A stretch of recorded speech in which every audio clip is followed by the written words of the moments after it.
Ladies and gentlemen, and every unique soul in between, welcome to the World's Mayor Experience. I'm your host, Joshua T. Berglan. If you're wondering what you've walked into, let me set the stage. This isn't just a podcast. This is a collusion. We are crashing the boardroom into the psych ward. We are blending high-level business strategy with the raw, unpolished reality of the human spirit. Whether you're here for a special investigative report, a spoken word session that hits you in the chest, or a masterclass on media sovereignty, you are in the right place. This show is accumulation of everything I have built, and more importantly, everything that I am. And when I say everyone, I mean that literally. For those of you who do not know my story, or those of you who do know my story, you know that I've navigated life with autism spectrum disorder and dissociative identity disorder. Now, I don't disassociate anymore. The walls are down, but the team, it's still here. I brought all of my former personalities out to play. We just work in the same office now. We are integrated, we are focused, and we are all clocking in to serve you.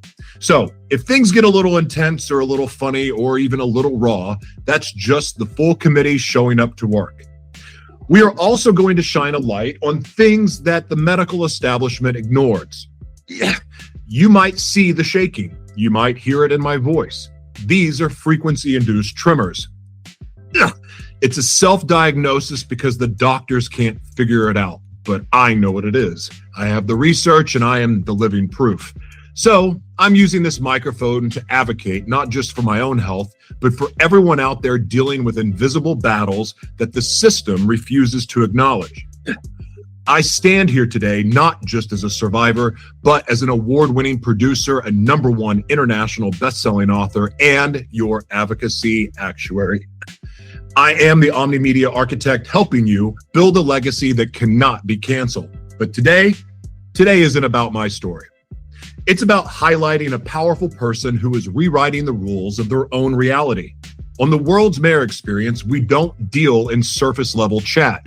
We deal in truth. And the truth is, sometimes the people designed to save us are the ones drowning the fastest. My guest today wore the ultimate mask, the white coat. She was a psychiatrist treating patients for darkness while living in a domestic war zone that would break a Navy SEAL. She has faced the cortisol cutoff. She has stared down death, and she has rebuilt her life from absolute rubble into a cathedral of healing. She is the architect of Mindweave, the clinical lead for Healcycle, and the voice of the Dignity Dialogues. Please help me welcome the unbreakable Dr. Aninda Sidhana. Doctor, how are you doing today? I'm doing good. Thanks a lot. And I'm really, I feel honored and grateful to be on the show with the mayor of the world. And I am really out at loss of words with the way you introduced also, because the embracing your own self, like as the neurodiversity. I see it as different colors of human personality, and there is nothing to hide it. And that's the thing I really loved it a lot. No, thank you very much. Before we get started, I'm not going to break tradition of any of my other broadcasts that I've ever done, and because this to me is one of the most important questions ever asked. That is not really an official part of the interview. That said, can you tell me what you are grateful for today and why?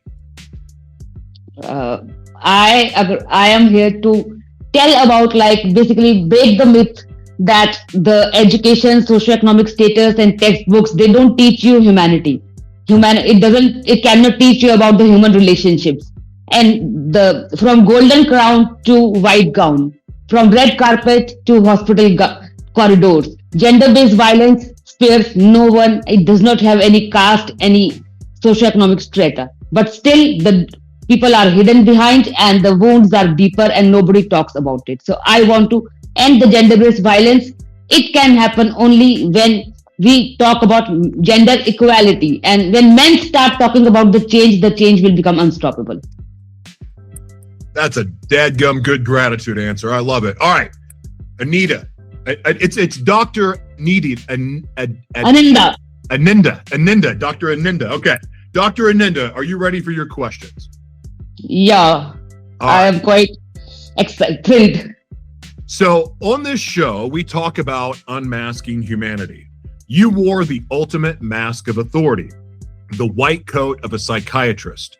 We are taught that experts can spot the monsters. Yet you described your first marriage as a slow descent into emotional erosion, despite knowing every clinical sign in the textbook.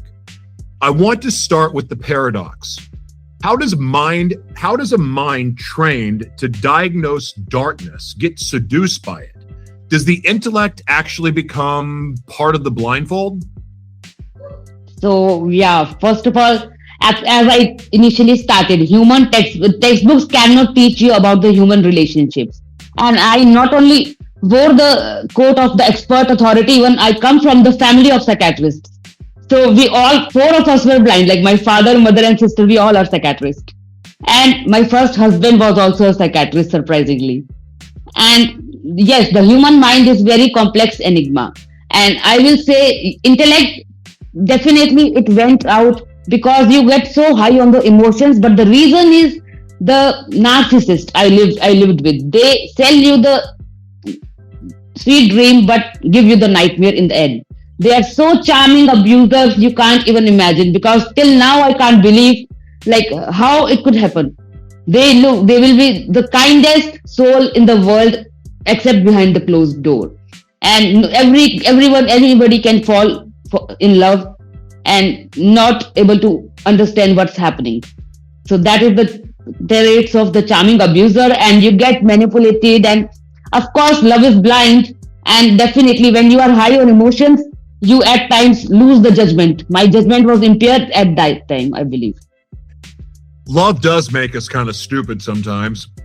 Yes, but for me, love made me stupid, and it made me not only the blind, it was deaf and dumb also. And Go ahead. So my parents and friends had identified a bit. So I always say now, always listen to your family and your friends. They can identify better when you are in love because you overlook the signs. I got to tell you something. I've joked about this because in America, arranged marriages aren't possible, but I probably would have done much better in life had I been in a culture that had arranged marriages, because I made a lot of really bad relationship choices. Basically, I should have never been in a relationship until I got healthy, because my mental health issues and my struggles were so crazy that there was no chance of me having a healthy relationship. I didn't even know my identity. And of course, for most of my life, I didn't even know why I understood my identity. But I got to tell you, all the advice that my mom has given me over the years about relationships, looking back at it, I'm like, maybe I should have had an arranged marriage. So I have an arranged marriage also.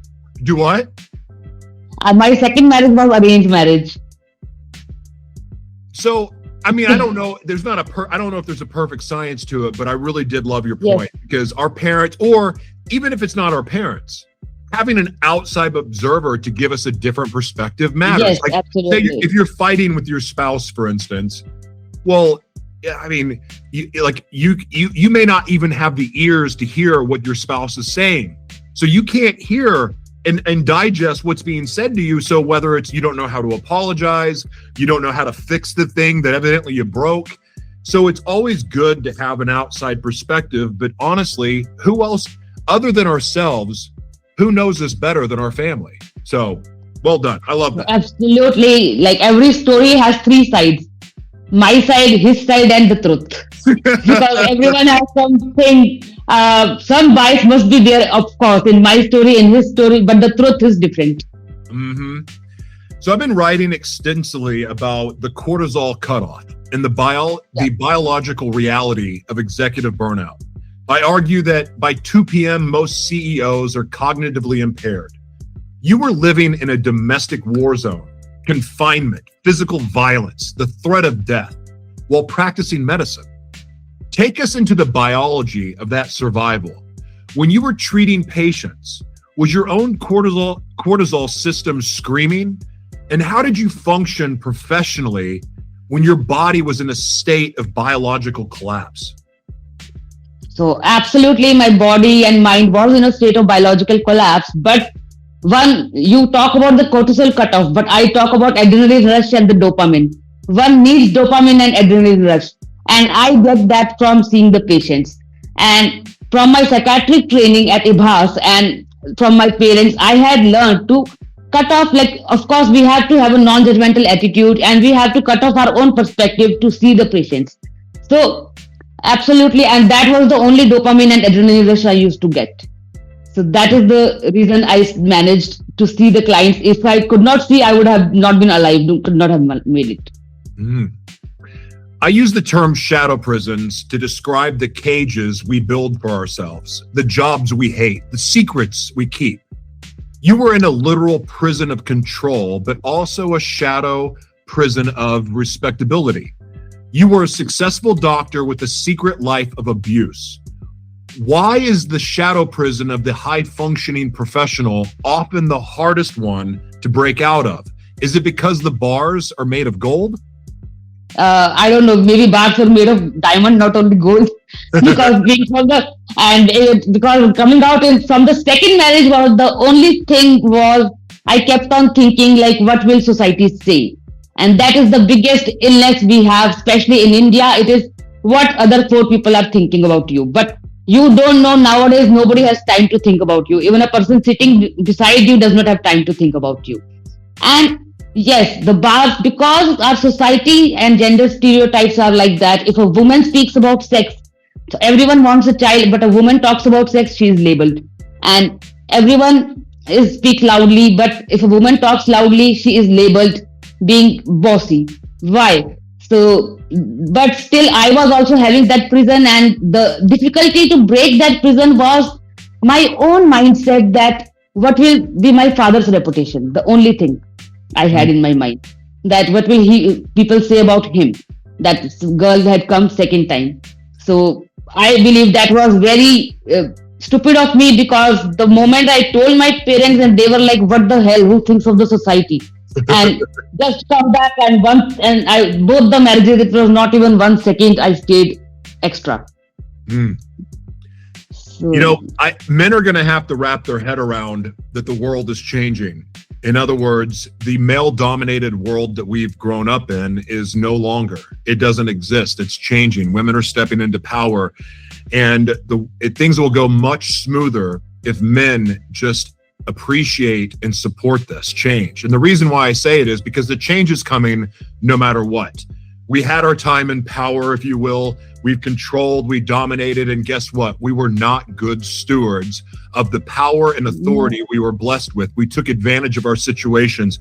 We were cheaters and abusers and narcissists. And I'm not going to say that women aren't narcissists too. However, because we all have that. There's narcissism in all of us. And everyone has. Yeah, everyone has. Empathy is the only thing to remove us from narcissism. And so now it's time for men to show up with some empathy and understand that we've played a role in a lot of these problems. And now it's time to be supportive. We can still stay true to our purpose. We can still be men, but dadgummit, we need to be more supportive of women, because it's time. Men get to make their dreams come true, but it's time for men to be supportive in women doing things that they believe in and what they want to do as well. Yes, so who said you are not a man if you don't support a woman, or if you are weak? Vulnerability is the true strength, and men can cry. The day it is you can put it on the Times Square billboard, the world will change. That is my dream, to see on the Times Square billboard. I every time say on my podcast on Wednesday, that is a live show for you guys, that the day men can cry will be normalized. Things will become better, because you said men are abusers, cheaters. No, everybody is not like that. Right. And men also suffer a lot in this society. They suffer a lot of pressure, responsibilities, too much of especially to be always saying that, yes, I am normal, I am fine. The biggest lie a man says. And how can hiding the emotions, and they can never be vulnerable. The biggest struggle they are facing, that they cannot tell also their problems, what they are going through. If guys meet also on meet with the friends, they never talk about the problems. They just talk about, okay, yeah, let's have a beer, let's have a chicken, or nothing else. So Men are suffering more because of this patriarchal attitude, I believe. The moment we stand, that is the time of stoicism, the men were supposed to go to the war, but now nobody is going to the war and nobody needs protection. So we should celebrate each other's wins, and this breaking the toxic masculinity and engaging men as allies, that will be more helpful for men if they start expressing the emotions. Once, as every man also suffers, feelings don't have any gender. Pain also every man goes through. A man can also go through the similar pain when a divorce happens, but he's told to suppress, and once the bottle blasts and the anger comes. So absolutely, the men and women both should be together, and it's not like all men are bad. No. It depends from the culture. Yeah. No, there is a lot of good men out there that are getting of course. the shuffle of this pendulum shift. But that said, it still needs to be pointed out that, it's time to be more supportive of women and understanding, and something else too, about gender biases. Like gender bias hold on a second. Gender bias is such a real thing. If you think about how AI models and facial recognition technology, crash test dummies, everything has been designed for a man, from a man's perspective. That's the world that we live in. And there's so many little, minute, simple details where this shows up, but it's profound because it's all around us. When people talk about it being a man's world and the songs that talk about it, it's because, it has been. But yet at the same time, it hasn't. Things are not fair and balanced. But that is changing, and I'm excited to be a part of that change. Now, you've quoted. Go ahead. Yeah. So first of all, I always say, like, if change is the answer, what is the question? First of all, the question should not have been there about the violence.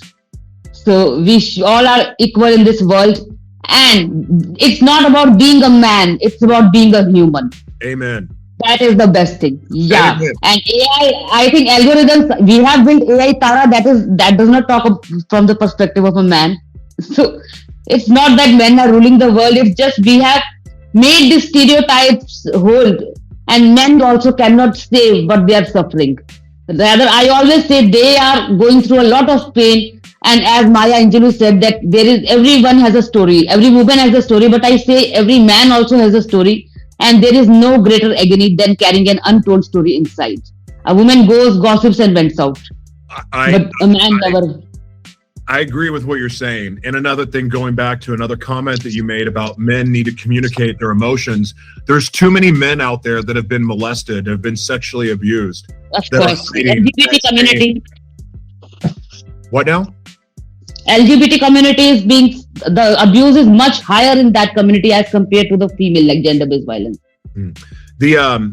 Right. And men, women are speaking out about their abuse, the domestic violence and other issues, and they absolutely should be, but also men need to take a cue, because as somebody who's gone through every type of abuse you can imagine, that being silent about that creates monsters. Yeah. And the best thing that I ever did in my life was learn to tell the truth and speak about what was going on with me, to bring some of these hidden toxins and hidden poisons and traumas, bringing it to light and allowing our Creator to assist in the healing process. But until I brought those secrets to light, there was no healing. There was no growth. There was no love. There was no compassion. There was no empathy. None of it, until I learned to communicate the truth about what was going on with me. So, of course, the acknowledgement is the first step you take for the healing. Once you acknowledge you are in pain, then only the healing will start. And seeking help is not a sign of weakness. It's a sign of strength. Yes. And a man will always be very vulnerable only in the front of a woman whom he actually loves. Otherwise, he can't be. That is the true sign of love, yeah. And another thing that men, I always say, it's not only domestic violence is not happening only to the women. Men suffer through the emotional abuse in Indian families. It's about men being sandwiched between the mother and the wife, because the joint families are there and they suffer a lot. Why? But they can't speak up. Why can't they speak up? They should also. So we should raise our men right from the beginning, and the emotional intelligence teaching is the key. That instead of teaching our children who is the finance minister, who is the Ambani's and or who is the prime minister or who is the mayor, we should teach them that pain, anger, anxiety, joy they have though, because that is going to remain the same. Finance minister will change by the time your child grows up. Yep, you're right. And feelings are no gender. You've built a framework called Mindweave. The first letter M stands for master your thoughts. But you clarify that this isn't about control, it's about clarity. In a world of AI slop and digital noise and gaslighting, our thoughts are constantly being hijacked. How does a survivor distinguish their own inner voice from the voice of the abuser or the algorithm that is still living in their head? So absolutely, healing is a lifelong process.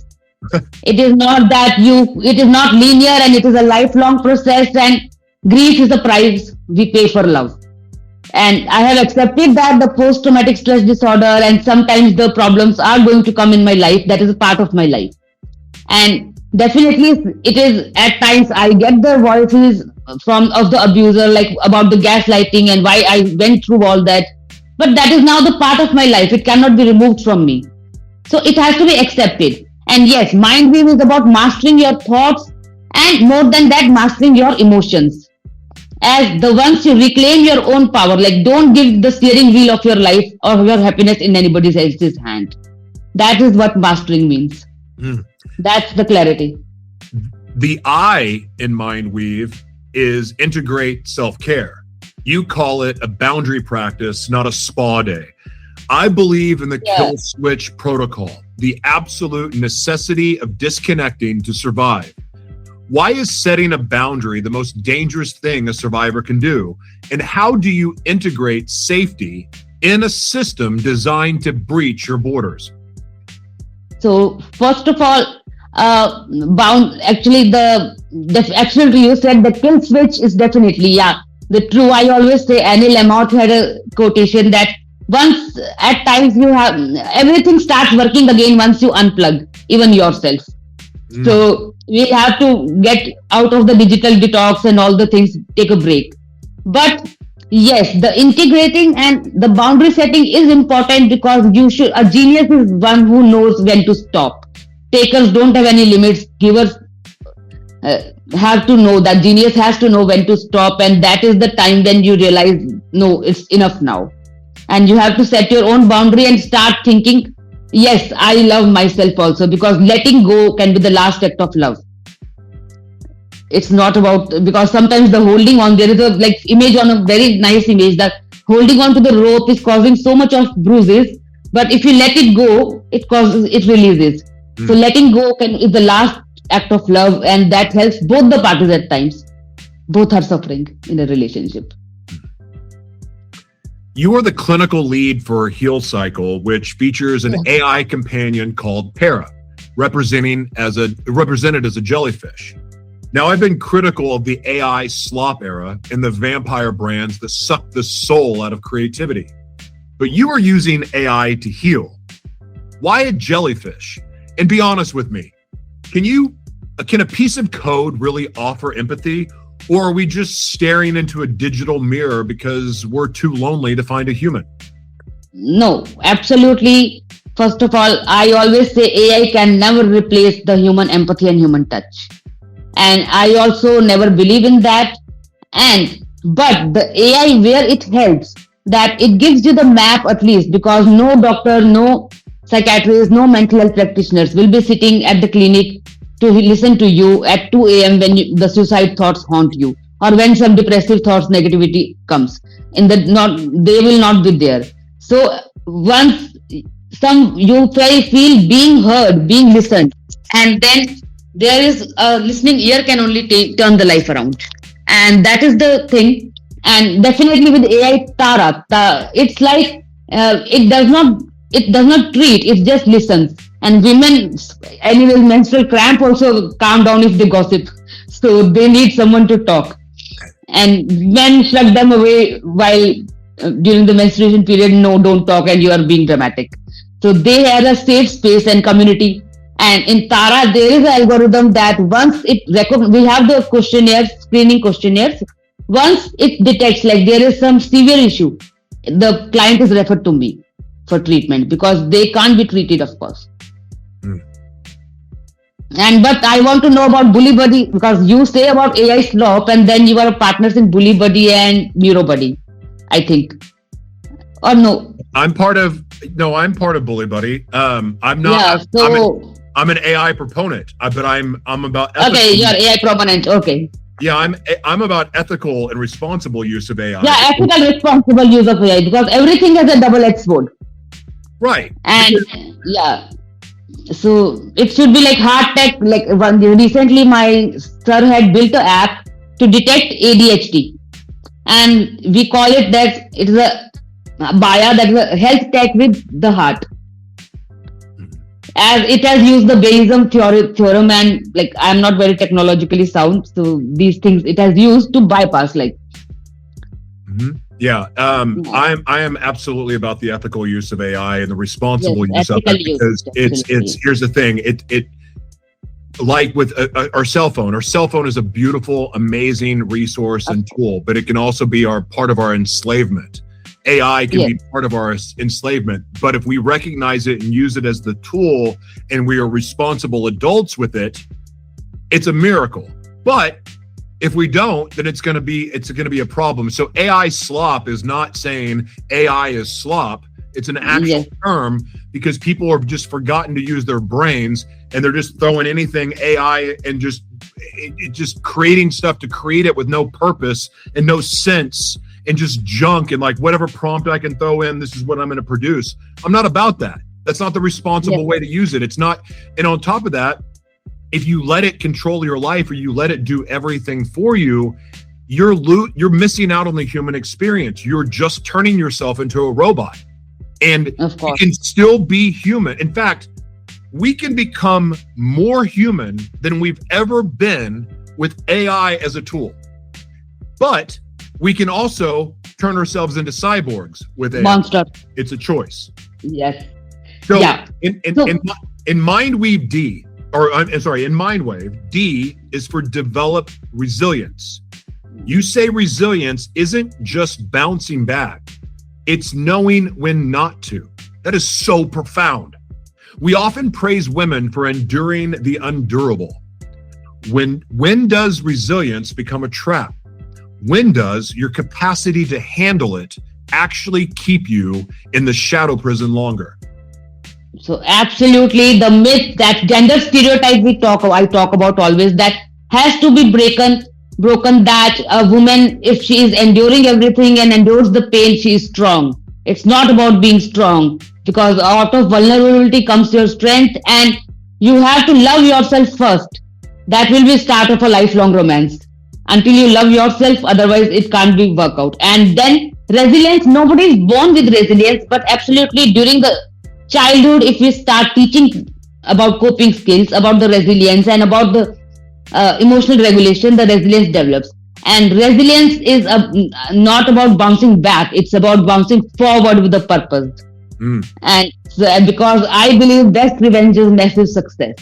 Amen. So that is my funda now, and I just want a massive success, and that is my belief now.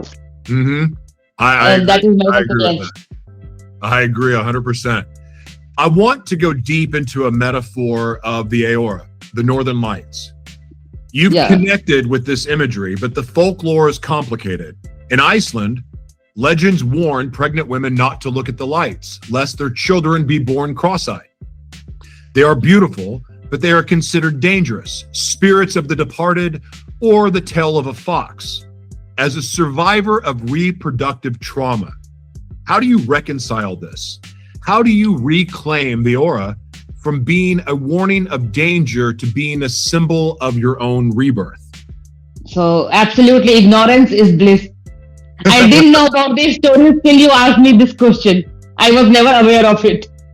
I always saw aurora as a beautiful, and now also I see it as a very beautiful, vast experience one can have, and breathtaking it is.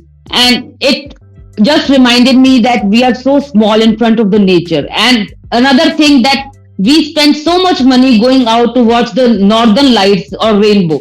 Then why don't we embrace the neurodiversity? These are also the colors of the mind. I always say that. And even the LGBT, they are also the colors of human sexuality, like northern lights. So we have to accept, embrace that. We pay lakhs of money to go and watch the northern lights. Then why not the human mind? Wow. So I never knew that until now. Also, I don't. And anyways, I don't believe in the superstition. So that's such a cool answer. I written an article on this, embracing neurodiversity, about this northern lights and the rainbow. I love that. As a psychiatrist, you diagnose disorders. As a survivor, you experienced a soul fracture.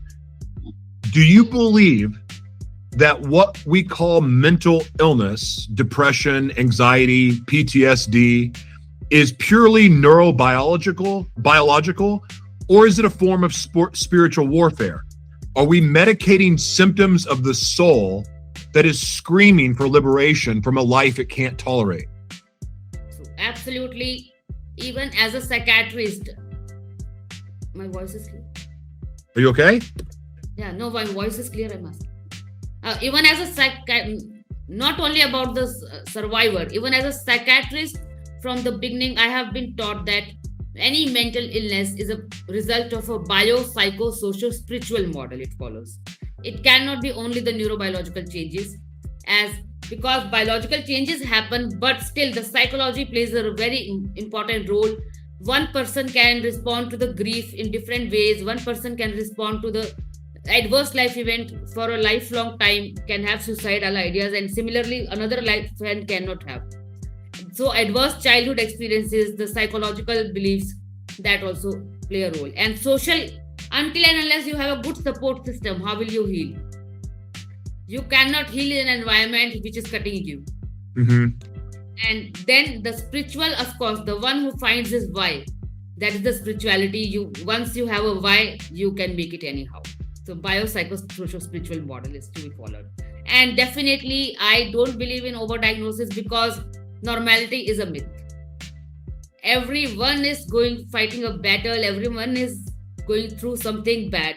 And we cannot keep on diagnose everybody, and labels are just for jars, not for people. So it's not about just diagnosing everyone. A person can just have a burnout and in this fast-paced life, and can be treated once you talk. Loneliness is so much there, but still we are the highly interconnected world. But I always say that we are the saddest and the loneliest generation with the happiest faces on the social media in the highly interconnected world. So we cannot diagnose everyone, and nobody is normal. I believe like everyone is going through something, some stress, something. We're all weird weird in our own way when we're truly in our identity, and the weird is just uniqueness. And yes, of course. I mean, we're all created to be unique. Why wouldn't we celebrate each other's uniqueness? I don't want people. The world would be a scary place if everyone saw it through the lens that I saw life through. If everyone lived in my head and acted, it would be awful. Like, be yourself. Like, we have an identity crisis. I think a part of that identity crisis is having no sense of purpose, or not knowing our purpose. Because in my experience, and I could be wrong about this, and I don't know if this is there's any psychological proof to this, but I believe that if we're living in the purpose that we're created for, we're able to tap into our gifting, and we're able to use our gifts to be a blessing to other people, and we're able to express ourselves the way our heart is leading us to express, the way that we're led to create. If we're in that energy, and if we're living in the purpose we're created for, I don't believe we can be racist or homophobic or abusive. I don't even believe that we would be addicts.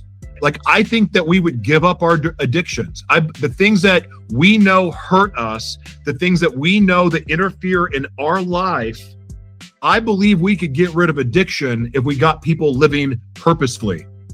If we got people living in the design that they were created for. And that's my personal mission. Is there any psychological proof to that, or am I just making it up? No, you are not making it up. It's definitely the psychologically, because Viktor Frankl also said the meaning of life. That is my favorite book. I read it at least 10 times. I have read it. And he made it out of so much of adversities, because he had got his purpose and his why, so he made it anyhow. Even the diary of Anne Frank, if you read, she went through so much of things. And of course there is, even I believe in my, I always say that ruin is a gift. And I believe that maybe second marriage happened in spite, I was so privileged. Despite that, I didn't get any justice. I wrote that I did a false case, and despite having all the support mechanisms, I could not escape. So that was a higher calling from God to help other women. And that day I got my purpose, that I have to keep raising the flag of mental health high. And because my family members, they are the in-laws, they had very strong stigma, and even a relative with a mental illness, they will not get treatment. So now I have to keep the flag of mental health high in every country, and gender-based violence is to be eradicated by engaging men as aliens. And that's why I say now I am on the mission to catch flights, not feelings, to give the talk. I love it. I host conversations about manhood and redefining masculinity. You advocate for frameworks like gender model family, where men are allies. But right now, we are in a gender war. Many men feel attacked, many women feel hunted. How do we invite men into the healing conversation without making them feel like the enemy? How do we redefine manhood so that it includes vulnerability without losing its strength? So, first of all, redefining manhood is like media shapes the society. Right. I believe. Yes, media shapes the society. What media tells you, the things will change. I have been urging the filmmakers of India since last 1 year, bring back our chocolate boys so that things start changing. Instead of the macho man, what you are showing nowadays in the movies. That once the 90s chocolate boys come back, our adolescents, our youth will learn from them. And I don't know if you have watched the Animal movie or no. That is one example I always give. And definitely, men of quality are never afraid of gender equality. And a man who is raised by a queen will always a man who treats his wife like a princess is an example that he has been raised by a queen. So that starts from raising children right. Teach your men to treat a spouse the way he wants the sister or mother to be treated. And also your daughter to not to accept anything less than a princess treatment. Amen. And it's not difficult to bring men in the conversation. Once they also need a listening ear, they also need someone to listen to them. You should have non-judgmental attitude and unconditional acceptance and empathy. Empathy is the key to change the world. Hallelujah. What a great answer. Oh my gosh, that was amazing. All right. But it's repetitive. Like I always say these things. It's like I preach these things actually. Keep preaching then. Keep preaching. You are a specialist in psychosexual medicine. This is the gloves off section of the interview. We rarely talk about the sexual damage caused by domestic violence. The reclamation of one's body and pleasure after abuse is a massive, silent battle. How does a survivor go from feeling like a crime scene to being a sovereign sexual being again? What is the first step in reclaiming that territory? So first of all, absolutely, I have seen many clients and many survivors who have gone through the sexual abuse, and they get the feeling of not being able to get into the relationships again. And even the vaginismus develops. They have the fear, the dyspareunia happens. Even men when they are in bad relationship earlier, they have the performance anxiety in the next relationship. So there are too many problems occur. But it's not wrong to talk about sex. First of all, I always say the Indian mothers, everyone wants the children, but about sex you can't talk. How are children happening? Don't know. The maximum population of the world is here. And another thing, it's absolutely normal. Yes, the body feels like a battleground. But once you start healing yourself, so don't get into a relationship until you heal yourself. Otherwise, you will bleed into those who didn't cut you. And safety, you seek help. Safety is the key. And once you start feeling safe on your own and loving yourself back, because narcissist kills your soul, not only the body. Bruises are still visible, but the wounds are invisible and much deeper. I've got chills all over me. The soul split that comes from sexual trauma, or really it can happen from any form of abuse, but the sexual trauma, the soul split is a silent killer. It is. I recognize that soul split that happens can be a protective measure. However, if the resources aren't in place to help the soul come back together, so to speak, well, it can be a very long and crazy life. And walking around myself being not diagnosed correctly or undiagnosed. Either way, because when I was given schizophrenia medication and I wasn't schizophrenic, well, that was fun. But I had dissociative identity disorder. I had no idea why I kept losing time. I had no idea why some days I would be like gay or some days I would not be gay. And I had no idea why I kept changing who I was. Like some days I felt like I was just a small child. I didn't know anything. I would lose months at a time. And then I wreaked so much havoc. Like one day I would show up in my relationship where I'm this attentive, loving person. And then the next day, I don't even know who the person is. I'm like, why are they here? It is crazy that this happens. And there's so many people in the world that are walking around. And I think we all have some type of dissociative condition at this point because of what the media has done to us. But that's another conversation altogether. But what I'm getting at is there's a lot of people right now going around living life, not knowing what's really going on with them because they're walking around with some untreated condition that happened from abuse or something else. And they don't understand why they behave the way they do. They don't understand why they're confused over their sexuality. They don't understand why they have these horrible night sweats, or why they sleepwalk, or why they have night terrors, or why they react at a hairpin trigger and freak out at the slightest change in life. They don't understand it, yet they still try to navigate life the best they can, causing destruction everywhere they go, and they don't know why. Can you speak to the people out there that really live a life of not understanding? There's no identity, there's confusion, they don't know what's real. Can you speak to them? Yes. So first of all, I will say everyone, as Shakespeare said, that world is a stage and we all are players. So in today's world, I also don't know what truly I am. We have lost our identities. Everybody is wearing a mask. We are here to perform. The performance, how I am different on Facebook, I'm different on LinkedIn, I'm different at home, I'm different at work.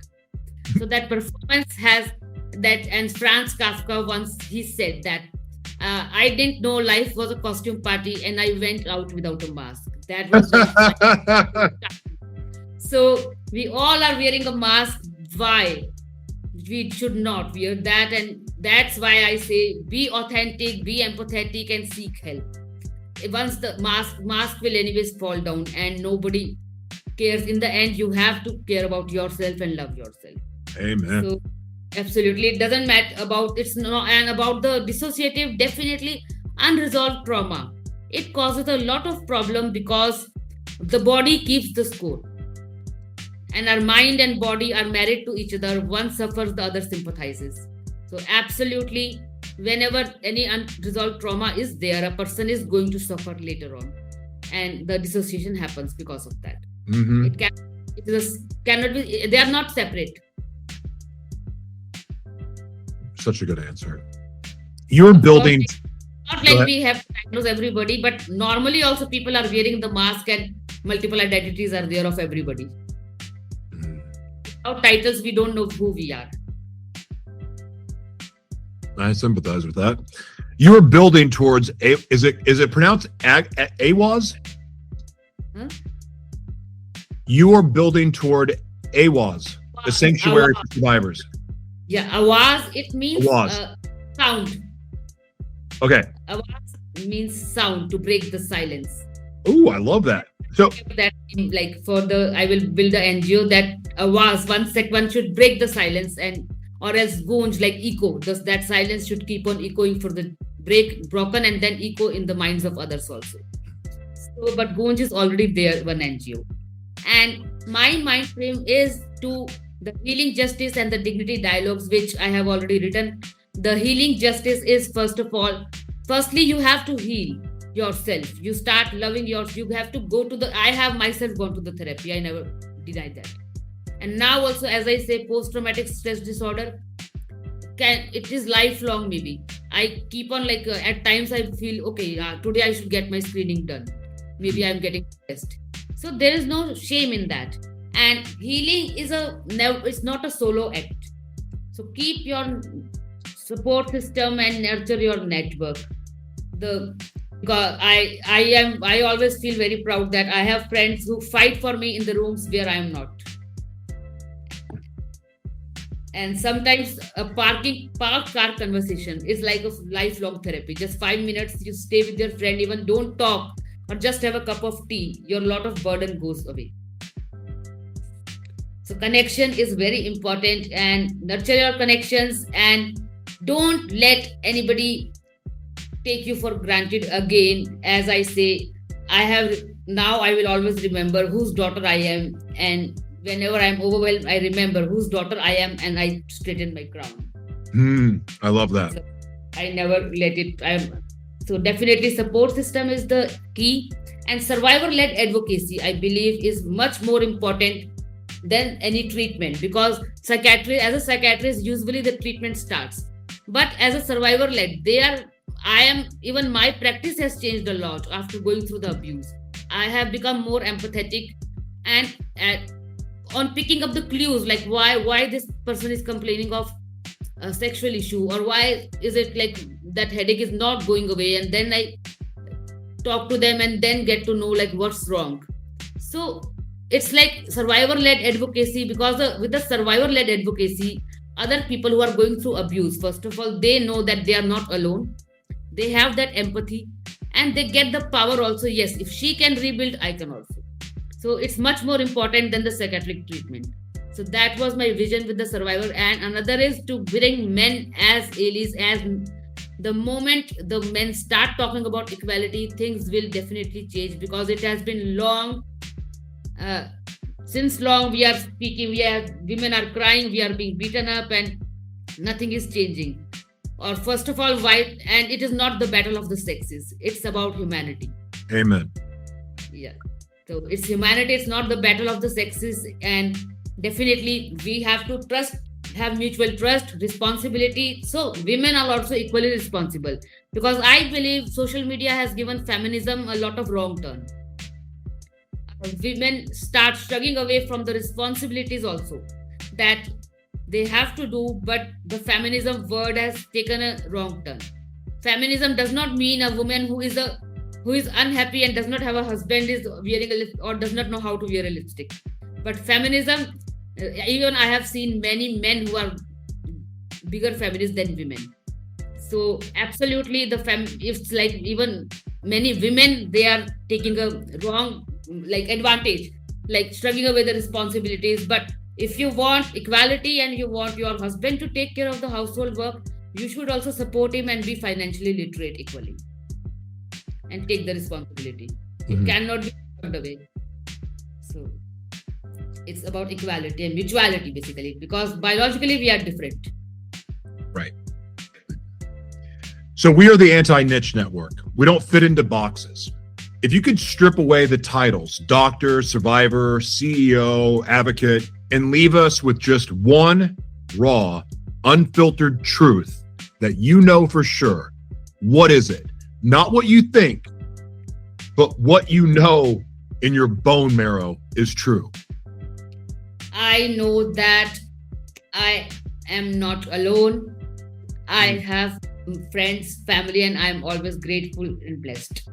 Another thing I want to say that I know life is like an ice cream, so enjoy it before it melts. I love that. That is real me, actually the most fun-loving person, and the rooms will light up once I enter. But now pain changes people. So, anyways, I'm going to get back, of course. That's great. Well, I've enjoyed this very much. I've enjoyed your insights and your perspectives. I would like to give you an opportunity to have the last word. And in this last word, what I would like for you to do is tell everybody where they can find you, where they can support you, where they can buy your books, your courses, anything that you have, wherever they can support you, but also anything that is on your heart to share. It could be about a football game, a cricket game, it doesn't matter. You could talk about the weather, you could talk about politics, your vacation, your grandchildren, whatever. You're free. The floor is yours. You get the last word. So my last word is absolutely, I want to carry the legacy forward, the legacy of my dad and the Indian Psychiatric Society, to keep the flag of mental health high and break the stigma. And my dad has actually completed the world tour. So I also want to catch flights and not feeling skipped by giving the talks about mental health in every area. So another thing, I don't need any support in the monetary aspects, because for me it is a deal now that any gender-based violence survivor is the pro bono treatment and pro bono counseling for lifetime. Wow. By me and by my family, 4 of us. So we are never gonna charge for that. And even I'm a very big LGBT advocate, that people go to the extent of asking me if you are a lesbian. So I just say I am a crazy Ellie who knows everybody has human rights. For me, the last word is that, yes, Healcycle, I would like people to start using it, because it is not only about women, it's about men also. When a woman goes through a 28-day cycle and mood changes, a man of the house does not know what's happening. He is coming back from the office and suddenly a fight starts. He goes mad. What's the wrong, man? But women, hormones and mental health. As a woman, she never knows whether she's hormonally sad, situationally sad, or just sad, seasonally sad. And when we are planning, Ananya Grover has built up this app. Ananya Grover from Princeton, she is a Princeton graduate. So we have decided we will get a partner button in that a man gets to know a premenstrual syndrome is coming, so that the human relationships can be saved. And a man, even if buys a chocolate and goes home with a smile, things will get better. Yeah. So I only want and to take your mental health as important as physical health and the sexual health also. These 3 things go hand in hand. One cannot do. And empathy, compassion, love, that is the only key in the society. Amen. That's beautiful. Actually, you have to have the last word. My dream is to become the ambassador for he, for she. United Nations. That is my ultimate dream, to do that. I hope I am able to reach there. And to change the laws, but of course, I believe laws are all on the papers. So if it can be changed, and most of the NGOs are just saving the taxes and all, that's why I have very selectively decided which NGO I'm going to support. And otherwise, my email ID is there, my and Instagram account is there, and anybody can reach me anytime, 24 hours. For gender-based violence, it's never no charge at all. Even for the talk, whether it's in United Nations or whether it's in the Prime Minister's office, I'm never, or even it's in the Angelina Jolie's movie, I'm not going to charge for that, because that is my purpose of life. So I just engaging men as allies and becoming the he for she ambassador is my dream. And lastly, on Times Square, you are mayor of the world. You can put a billboard, men can cry. From me.